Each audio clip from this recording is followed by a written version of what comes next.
School है, ठीक है। यहाँ पे छोटे बच्चे भी हैं, बड़े बच्चे भी हैं। मान लीजिए कि लंच टाइम है, बच्चे बैठ के खाना खा रहे हैं कहीं कैफेटेरिया में या कहीं भी, आराम से अपना वो कर रहे हैं। अचानक से कोई बच्चा अपना गला पकड़ने लगा, खांसी कर रहा है, बहुत ज़्यादा वो कर रहा है, आप वहाँ पे प्रेजेंट हैं। अब उस टाइम पे आपको पैनिक नहीं करना है, पहली बात है ना। ये इसका मतलब पूरे सेशन का बस इतना सा वो है कि आपको उस टाइम पे पैनिक नहीं करना है। आप उस बच्चे की हेल्प कर सकें, इस चीज़ के लिए आपको ट्रेन किया जा रहा है एक बेसिक नॉलेज के थ्रू। आपने बच्चे को देखा, आप तुरंत समझ गए कि इसको फंस गया गले में, इसके फूड का जो पार्टिकल है वो चोक कर गया है उसके ट्रेकिया में, आपको ये समझ में आ गया।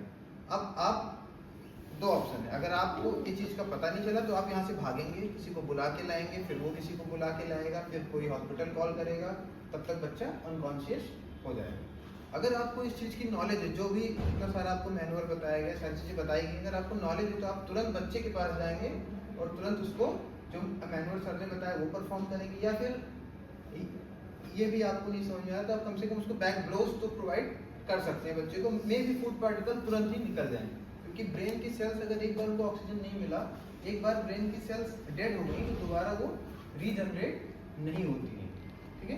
तो वो जो गोल्डन पीरियड था, आप इतनी बेसिक नॉलेज से उस बच्चे की लाइफ सेव कर सकते हैं। सेकेंड चीज़ एलर्जीज।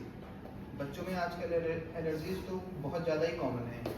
अगर आपके पास मेडिकल रिकॉर्ड्स होते हैं बच्चों के, उसमें अगर कोई एलर्जी नोन है तो क्लास टीचर को पहले से पता होनी चाहिए या एक लिस्ट होनी चाहिए। इससे आप अगर वो एलर्जिक हुआ बच्चा तो आप तुरंत आइडेंटिफाई कर सकते हैं बच्चे को हुआ क्या है एक्चुअली में। आप अगर यहाँ से हॉस्पिटल, क्योंकि आप ही उसके साथ में हॉस्पिटल जाएंगे, है ना। उसके पेरेंट्स मान लीजिए कॉल नहीं उठा रहे हैं, मीटिंग में हैं, कहीं भी हैं, तो वो तो बात की बात है। सबसे पहले आप ही यहाँ पे हैं तो आपको उसकी नोन एलर्जीज पता होनी चाहिए। अगर उसके पास कोई एपिपेन रहता है या कुछ इनहेलर है या कुछ भी है वो है तो आप उसको प्रोवाइड करा सकते हैं। या फिर हॉस्पिटल में पहुँचे तो हम आपसे पूछेंगे मैम बच्चे को कोई एलर्जी है, आप कहेंगे हमें तो पता नहीं है, वो तो उसके पेरेंट्स को पता होगा और पेरेंट्स कॉल नहीं उठा रहे हैं।